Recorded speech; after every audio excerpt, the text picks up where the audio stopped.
It's 7 p.m., so I'm going to start the September 6, 2017 meeting of the Revere Conservation Commission. First item on the agenda is roll call. Member Robert Cassidy. Here. Member Vincent Loria. Here. Member Joseph Lavalley. Here. Member Nicholas Melason. Here. Member Ann Raponi. Here. Member James Serboni. Here. And I'm Andrew B. DeSantis, Chairman of the Conservation Commission. Next item is the approval of the minutes of August 2nd, 2017. I have a motion by Nick Melason. Second. Second by Vin. Second by Vin Laria to approve the minutes. Do I have, all those in favor signify by saying aye. Aye. Any opposed?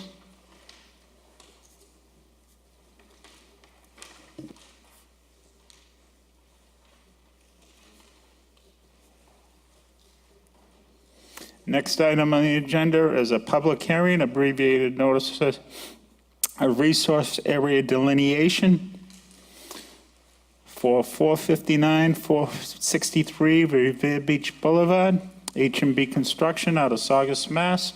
Do I have a motion to open the public hearing? I'll make a motion. Motion by Nick Melason. Second by Ann Raponi. Second. All those in favor? Signify by saying aye. Any opposed? Voted in the affirmative.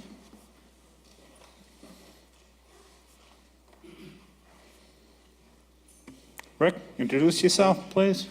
Thank you very much, Mr. Chairman. Members of the Commission, for the record, my name is Rick Salvo with Engineering Alliance. Here this evening on behalf of H&B Construction. Excuse me, just ran up the stairs.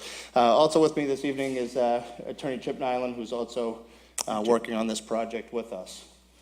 The subject property is located at 459 to 463 Revere Beach Boulevard. If I flip this, this might put it in a little bit better context. The bathhouse down on the boulevard is located here. These are 4 properties that are located directly across the street from the bathhouse. All 3 out of the 4 properties are developed with single-family dwellings, as you can see, and then there's a 4th lot at the rear, which is vacant. For the benefit of any of the abutters that might be here, there is no proposed development scheme at this time. We're simply filing an existing conditions plan to discuss the resource areas that exist on site in an effort to get the tools that we need to be able to come up with a design. Most likely, this design will be filed back as a notice of intent with this commission once we get the resource areas agreed upon by all parties. And it's likely going to be a multifamily condominium type project. But nonetheless, the resource areas were delineated by Greg Hummock of Williams and Sparagus. There's 3 major resource areas on this property. As you know, Revere Beach is identified by CZM and mapped as a barrier beach. So this whole area of the boulevard is a barrier beach. There is a bordering vegetated wetland located off-site to the rear of the property, delineated by a series of wetland flags that are shown on the plan, were located by field survey. That BVW fringe with the salt marsh behind it is located off-site to the rear, similar to the line that's been delineated down the street for the beach house project. That line's pretty consistent as it heads right down the beach. That resource area is located off-site on the property, but it does include a 100-foot buffer zone with it, which obviously extends onto the subject property. As you know, this whole site was remapped back in March of 2016 by FEMA. It's a coastal floodplain Zone AE, elevation 11, which under the Wetland Protection Act regulations is identified as the resource area known as land subject to coastal storm flowage. That line I've highlighted in red right here is elevation 11. So it extends, the front side of the boulevard is actually outside of the floodplain, and that line back is located within the floodplain. According to the survey, which was done on the NAVD 88 datum, the topography on site ranges from about elevation 12 up at the road down to about elevation 5.5 towards the rear of the property. If I take each of the properties in order here, the first parcel has a two-family dwelling on it, bituminous concrete driveway, extends to the rear, retaining wall in the front, small maintained yard area in the rear. The second dwelling also has a retaining wall in the front, maintained yard area with a driveway on the side. And the third dwelling, same thing, driveway, paved driveway along to the rear, hard pan gravel area to the rear, and a little bit of maintained lawn in the front. These lots are all fully developed. We did insert data into the ANRAD that, that indicates that although this is a barrier beach, in our belief it does not contain any coastal dune resource areas because the land is completely consolidated. It's not able to move and erode and do the things that dunes need to do because it's locked in by a roadway, a sidewalk, retaining wall, dwellings, bituminous driveways, and hard pan gravel areas. And I think that's pretty consistent with other notices of intent that have been filed up and down the beach. So I think with that, that's essentially the proposal. Like I said, we're not proposing any design at this point. We just want to make sure that we're all in agreement with the resource areas. Once the resource areas are agreed upon by the commission and with DEP, we will then have the tools that we need to be able to proceed into the design phase of the project. We would then come back before this commission, re-notify the abutters, replace and add in the paper so everyone would be notified as to what the actual development scheme would be for this site. So I guess with that, Mr. Chairman, I'd turn it back for you for any questions or comments. Is this development by Right Ridge? Yes. It's in the RC1 zoning district, which allows an FAR of 3, a height of 120 feet or 12 stories, and multifamily development is allowed by right. Okay. And do you expect if we issue an order just for land subject to coastal storm flowage that you'll be appealed? Well, I don't know. I expect you would be based on previous submittals, particularly For this project or? Not for that project, for the project you worked on down the street. Correct, and the project that we worked on down the street was not regulated as a coastal dune. It was this identical scenario to this. It was land subject to coastal storm flowage and buffer zone to the resource area that's in the back. That was the resource areas that were identified in that order of conditions. There was discussion with the DEP. Based on an appeal? Based on an appeal, which was later withdrawn.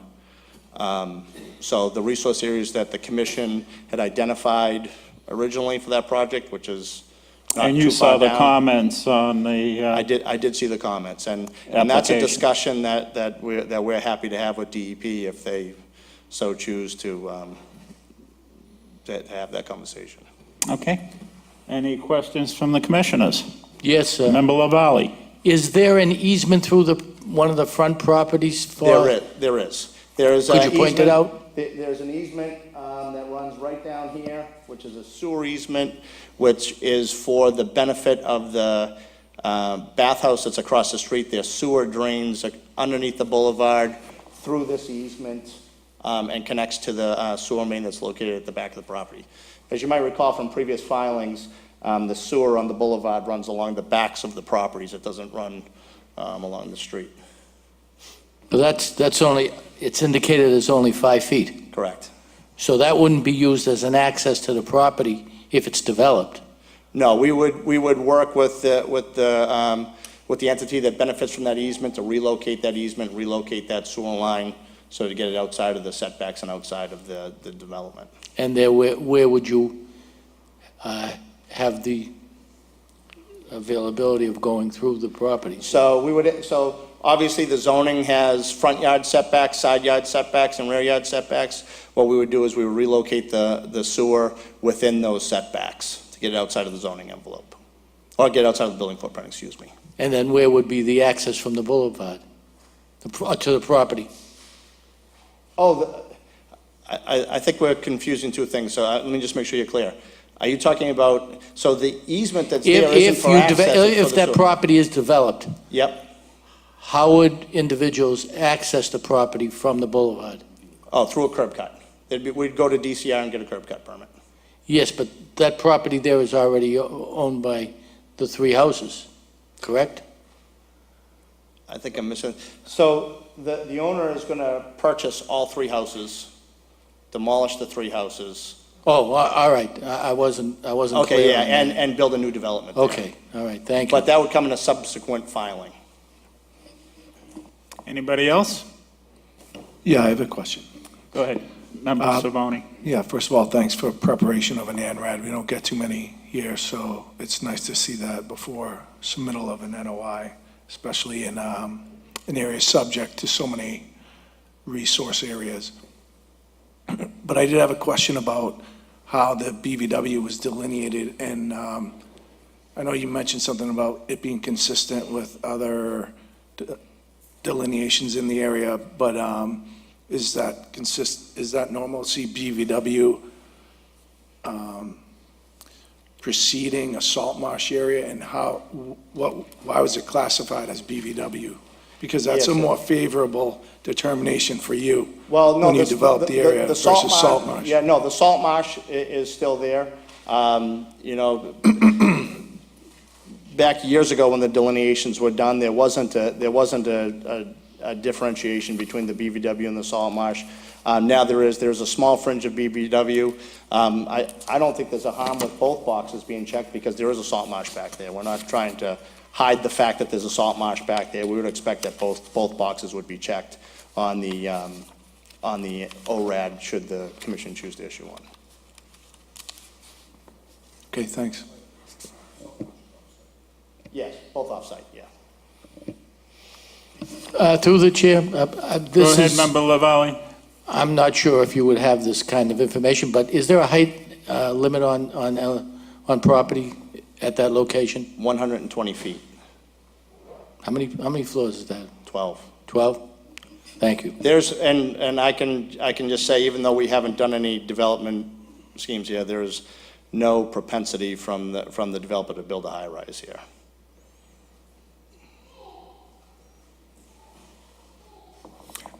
Rick, you want to explain what the difference is in construction regarding if it's land subject to coastal storm flowage, bordering vegetated wetland, and salt marsh versus Berry Beach? Sure. Well, obviously, the land subject to coastal storm flowage doesn't have any performance standards at the moment, so would be subject to FEMA regulations and local City of Revere regulations. The salt marsh, again, we're fortunate, even though there is a salt marsh off-site, that it's not on-site, so you're not allowed to fill that, but we wouldn't be filling it because it's simply not on our property. The barrier beach basically has to be significant, and Chip, you can correct me if I'm wrong here, in terms of storm damage prevention, and either fall under the performance standards of a coastal dune or a barrier beach, neither of which exist on this property. That still doesn't explain the difference between construction, as I think you explained in your submission. I Or guess I you don't had understand. verbally informed me. Say again? or you had verbally informed me, building Well, on the the different- platform versus putting in, Well, the difference is foundation. if it were regulated as a coastal dune, so imagine that this site weren't developed and it were a sand dune, then you wouldn't be allowed to disturb any of the dune grass, which doesn't exist there. You wouldn't be allowed to disturb the dune, and the construction wouldn't be allowed to prevent the dune from doing the things that dunes need to do, such as, a road on one side and grow on another side, and move and shape and change layer form. So typically, when there's construction on dunes, it's all pile supported, up in the air, and prevents impeding the ground from being able to move and do the things that it needs to do if it were an actual sand dune. but as construction that you had mentioned of, a 4-story or 5-story building, I forget which exactly, that would be on a foundation, and it wouldn't have parking underneath? Is that what's being considered? It could. We don't know yet. We don't know what the actual design is going to consider. I think, based on the way the physical features of the boulevard exist, and if you look at the other developments on the boulevard, and even Ocean Ave for that matter, all the way from, say, the Ocean 360 to the beach house, they all sort of lend themselves for drive-under parking in the rear, front entry elevation at the street, just because of the grade difference that exists between the boulevard and the existing grades towards the rear. It just sets itself up naturally to have a level of parking underneath the building at grade, perhaps a level at grade at the boulevard elevation, and then stories of wood frame above that. So if you look at the development that's next door to Seaview Towers, the beach house, that's exactly how it's set up, right? You drive down the back, enter into the rear for the low-level parking, enter from the boulevard to the surface-level parking, and then there's X stories of wood frame above that. But yet, Seaview Towers doesn't have any parking underneath, it's simply all at grade? It's all at grade, but they have developed space down there. They have their boiler room down there, and basement space and storage space and that sort of thing, which I think, completely different. That's back under the high-rise category, and it seems as though when the zoning was written, perhaps it was meant to encourage high-rise construction with the 120-foot requirement in the FAR of 3, but like I said, we're not really at that point with this project yet, but not really contemplating a high-rise. Okay. Anybody else from the commission? I just This is have a one more public question, hearing. please. Go ahead, Member Saboni. Just out of curiosity, so clearly you're in the 100-foot, what you're showing as the 100-foot buffer zone, that's for BVW Or salt marsh, or salt marsh, either one, so the requirements are the same? correct. Okay, thanks. Okay. Anybody else on the commission? Anybody in the audience would like to speak on this, or it's a public hearing? In favor of or against? Come up to the microphone and introduce yourself, please. Come up to the microphone and introduce yourself, please. Not particularly anything about the wetlands thing, but we actually live next door. Yep. And the What's your name and your address, Kevin please? Fulgoni, 457 Revere Beach Boulevard. What's your last name, Jim? I didn't get that. Fulgoni, Folzoni? yeah. Anyway, the houses are pretty much empty now. And I was just wondering if they're gonna sit there empty, or are you gonna knock them down pretty quickly? That's basically, I don't wanna see them sitting there and, collect vagrants and that kind of thing. I was just wondering if that was. Yeah, I don't believe Rick's client is the owner, is he?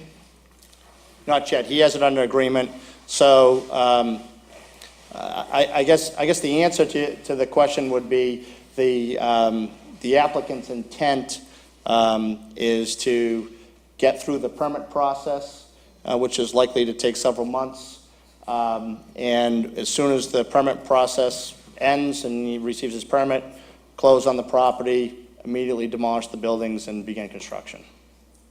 Yeah, but for the abutters who are concerned, anyone who develops, if they're empty now, anyone who develops that property is going to have to come in and secure the same permit, so. Yeah, so, and that question is probably a more appropriate question when we come back and file an actual notice of intent for the development.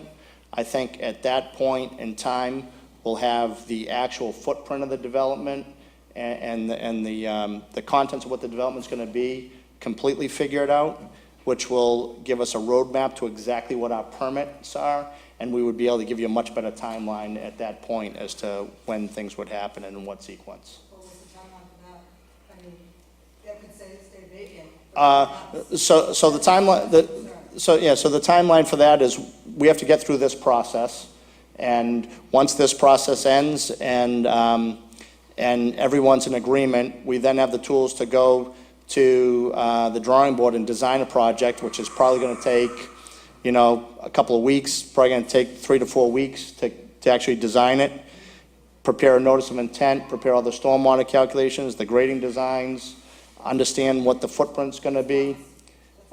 No, that won't be months, because there's already been some conceptual work done, so we're probably about a month away from filing a notice of intent, I would say. Very concerned. Yeah, unfortunately, my client right now doesn't own the properties, I agree, so.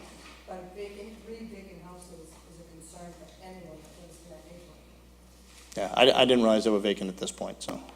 Okay. Well, Mr. appreciate if you Chairman? bring the concerns of the abutters back to your client and let him bring it up to the current owner. Yeah, You know, the because intent here naturally, it's in isn't, your best interest and your client's best interest to work with the abutters. absolutely. Mr. Chairman? if I Member may. Raponi. I hear you say you're going to pay us another visit Yes. within a couple of months? No, hopefully, I don't think we'd be able to make the agenda for the next meeting, but certainly file by the next meeting an actual design proposal for this property. Well, that was my next question. I don't want to sound redundant, but what do you expect to have before us? What will you be presenting to us on your next visit here? I'd like to know what's in store. What are your plans from now until our next meeting? Sure, And what it- we can expect? Sure, you can expect to see a multifamily condominium development, low-rise. That's about it? That's about it. Thank you. Well, you're not going to be able to make the next meeting. Correct. Do you think you'd be able to start a concurrent process with the other city agencies? Yeah, we Before would- you're even to Absolutely, conservation? absolutely. We would go back, meet with the site plan review board probably one time. I expect that, unless the DEP throws a wrench into the works, that we would have a filing to you at least by your next meeting. Not to be on the agenda, but filed by the next meeting. Okay. Anything else? Anybody else like to speak on this? What's the wish of the commission on this? I prepared a order of resource delineation for land subject to coastal storm flowage and bordering vegetated wetlands. So I'll entertain a motion I'll motion to to close the close the hearing. public hearing. I'll make a motion. To close the public Correct. hearing and issue the ORAD. Yes.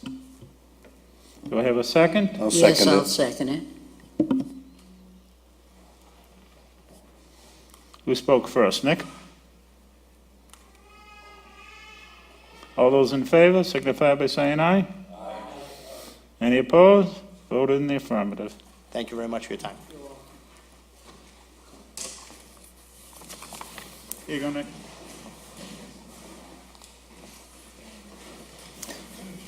Next item on the agenda is abbreviated notice of resource area delineation Suffolk Downs, Winthrop Ave and Furlong Drive, the McClellan Highway Development Company, LLC. Do I have a motion to open the public hearing? I'll make a motion to open it. That Vin? Do I have a second? Second. Who is that? Toby, thank you. All those in favor? Aye.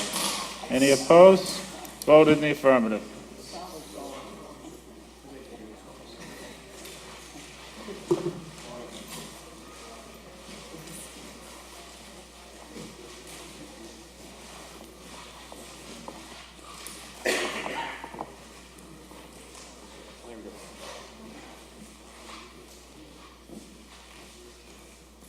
Floor is yours.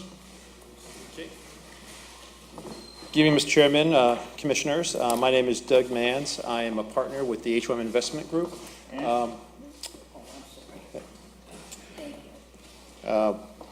We are the owners of the Suffolk Downs site. We bought it in late May. And we are before you basically again for an ANRAD. So one of the key items for us is to, both in the city of Revere as well as the city of Boston, is to, confirm where the wetlands are. They have been mapped previously on both sides, but some time has passed, and so the goal for us was to reconfirm the wetland delineation and the resource areas. We're very early in our process. Again, it's really just to make sure that we're on the same page as the baseline. We do have some really great resource areas from our perspective, which also includes Sales Creek. I'm actually joined by Liz Clark of Beals and Thomas. She'll go through most of the details.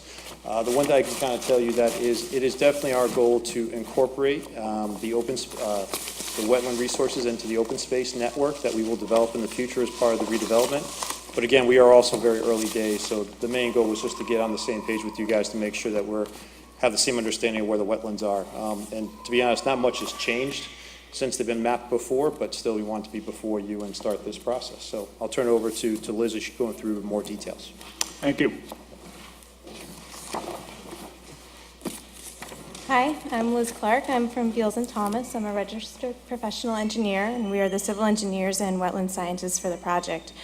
We went out in early June, late June, early July to map the resource areas. And when we did that, we did find about 5 different resource areas on site. We have bank, bordering vegetated wetland, riverfront area, land subject to coastal storm flowage, and we also have riverfront area as well.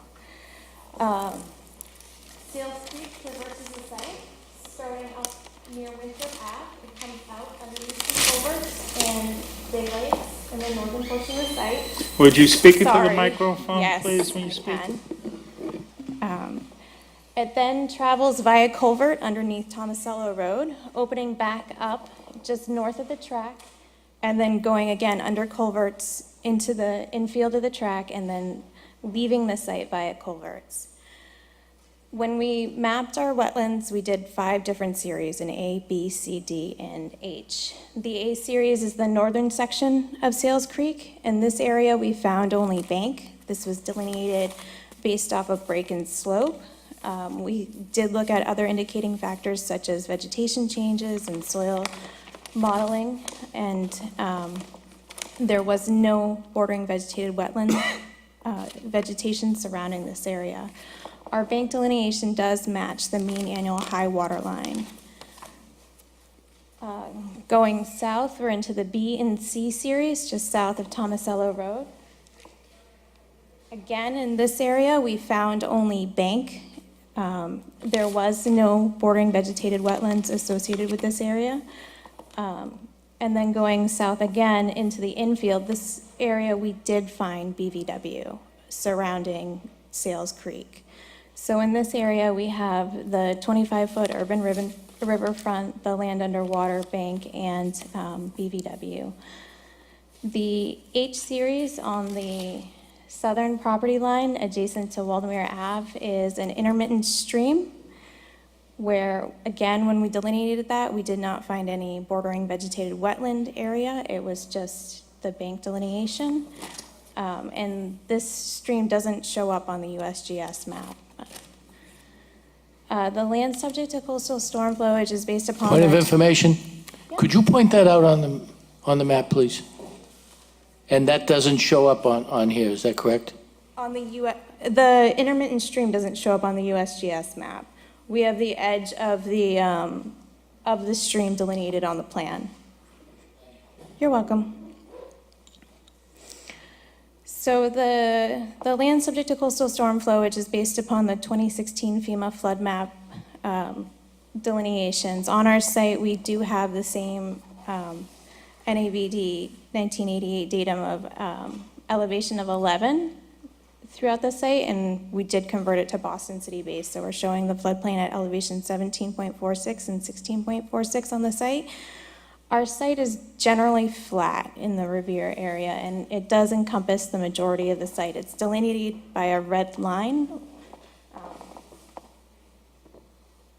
Kind of coming through. I guess really the only high point is really the track at this point. Are there any questions on the delineation or the wetlands? I have a question, Member Saboni? and thank you for the detailed ANRAD. Let me start by saying, whatever is going in this area, I think the developer came up, introduced the presentation by saying there are some really nice resource areas within the project vicinity, so I would agree with that. And whatever the proposed plans are for this area should incorporate significant green space and sustainability, and that's what we'd be Bring looking the mic a for. little closer to your mouth here. I'm sorry, is that better? That's much better. So how do you explain the lack of BVW with the exception of the infield area?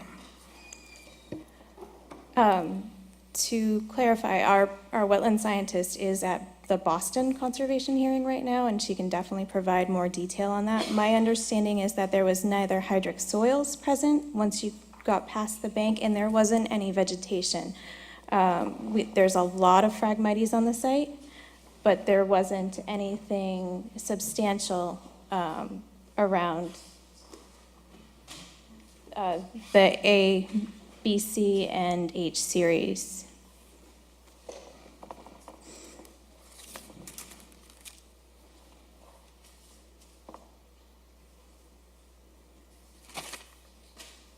Anything further, Jim? That's it, thank you. Okay. Liz, continue, or you looking for additional questions? Are we going to do a site walk, or? We're going to schedule a site walk. I want to see if there's questions from the members. My question is, where are you with Boston Concom? Are they meeting tonight? I thought They are meeting tonight as well, and we are presenting our ANRAD there tonight as well. Okay, so you don't know when they have scheduled a site walk? No, not at I this had point. hoped Joanne McKenna, president of the Friends of Belle Isle Marsh, as well as City's Ward 1 council would be here tonight. Barbara, are you here in her stead? Okay. Okay, so because I had asked her to check with the Friends to find out a date that would be good for a site visit. It would be our preference to do it at least a week before the next hearing. In case we had to move a flag, we could reflect that on the plans. Yeah, the only date I can't do it is this coming Saturday. Okay. So I think the best course of action would be to see what Boston Conservation Commission is going to do for a site visit and do it currently.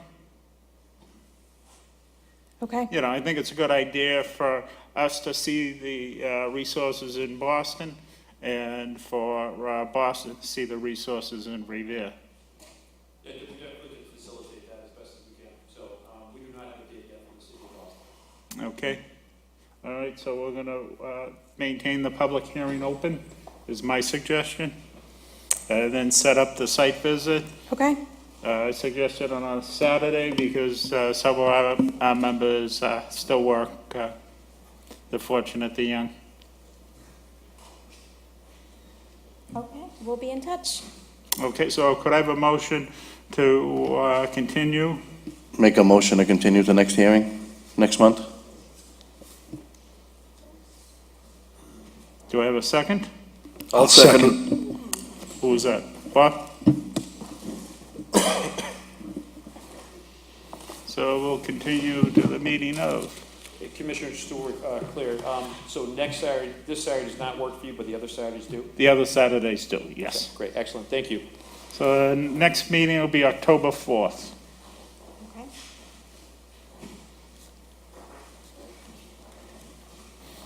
Okay, all those in favor? Any opposed? Voted in the affirmative. Thank you. You're welcome.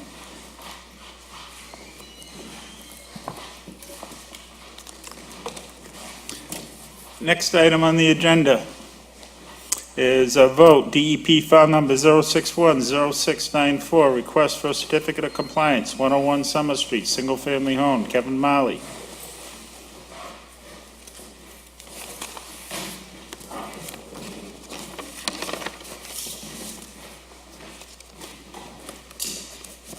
Good evening. Item.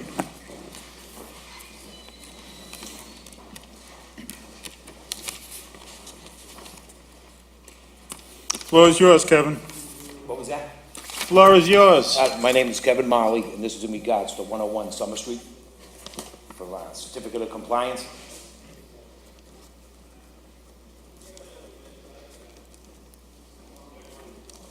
Any questions for Kevin? I'd like him to speak into the mic.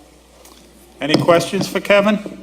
No, I don't, except that I'd like to have him speak into the. Oh, You what want would me you to like repeat to what I have said? him say? You have a question for him? No, I don't have a. Bring the mic closer to your mouth, Kevin. Okay. I'd like to hear you better. Okay, my name's Kevin Marley, and I'm here on regards to 101 Summer Street for certificate of compliance. And he's done with the project, and he's got it sold to somebody who works for Revere DPW, local guy, Yep. lives down the street, so wish him luck. Do I have a motion to issue his, Motion to close the hearing and issue, it's just a... issue the certificate of compliance, sorry. I'll second it. Who is that, Vince?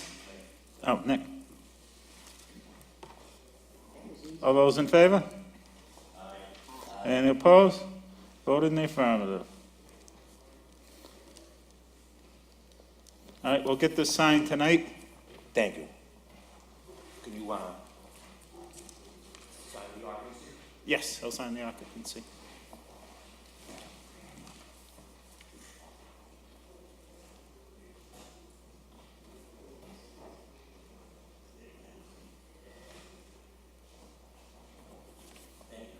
Yeah.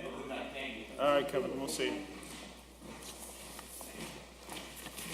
Next item on the agenda is a public meeting, request for termination of applicability, 31 McKinley Street, installation of a cement concrete patio, Alfredo Comacho. Alfredo, come up to the microphone, please. Tell the commission what brought you here. Well, first of all, good evening, everybody. I'm here just to fill up this application to build a patio in my backyard, concrete patio for a 24 by 36. Let's say it's to fix a problem. Speak into the microphone. Yeah, it's to Alfredo. fix a problem. I have to flood it into my basement. It's a lot of water coming into my basement when it's raining. So I decided to put a concrete patio in the backyard to fix this kind of problem because it's flooding in the backyard. So I don't know if you have any questions. Thank you. And what happened with the building department? They sent me over here. They say I have to come first over here so you can. What did they tell you before that? They say they don't. I don't need any permit because it's going to be a patio. And I said, well, if I don't gonna need a permit. I decided to put a patio on it. But after that, they told me, yes, I have to get a permit from the commission, and I didn't know about it, and I am here, just to comply with these requirements. So you put the patio in, and then they came back and Yeah, they said, they came. I don't know can't if have somebody called or whatever. I mean, something I don't mind, because like I told the building department, I am plenty, agree to follow all the regulation. I've been living in Revere for 20 years, so I've been in this country for 30 years, and 20 of this 30 I've been living in Revere. So I am totally agree to follow these directions if I know them.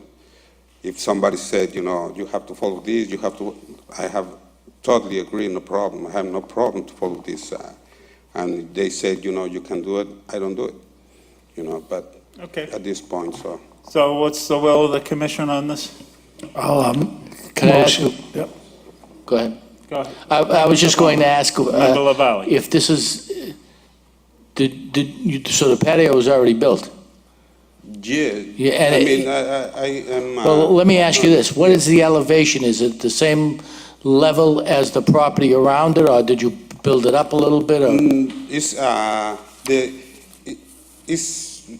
right the same of the grass, the soil. So it's nothing like I put it 1 foot or whatever it is. The depth of the concrete is 4 inches and a half. Well, So it's- when you no. built it, did you build down to No, put no. gravel? No, yeah, I put gravel and I put all the. So you must have dug down a little bit, right? Yes, just to put it on the, the same level as the grass, so. But it wasn't too much what they have to dig anyway. Yeah, so I guess, had you come before us, before you built it, there would have been a negative determination. Now it's after the fact. So it kind of puts us in a little bind, as you can see, but I'll motion to issue a negative determination of applicability. Okay, do we have a second? I'll second it, yeah.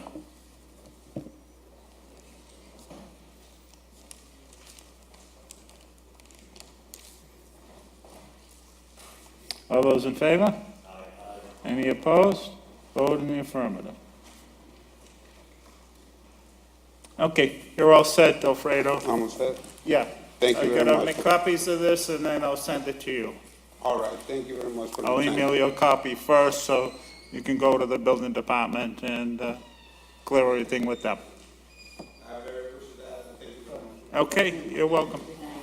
And next time I'm gonna ask for Yeah, anytime you do anything in that area, now you know. some of this.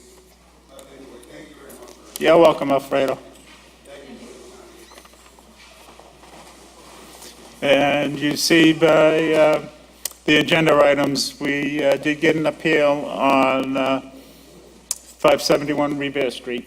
I haven't got the letter when the meeting is yet. It's not here. Do we have it? Well, they only sent me one copy in. Excuse me? Yeah, they sent me one copy. If anybody wants to read it, they're welcome to. I'll make a motion to close out the meeting. Make a motion to close out the meeting. Here you go, Ann. Motion to adjourn by Nick Malayson. Do I have a second? I'll second. By Vin. Adjourned at 7:43.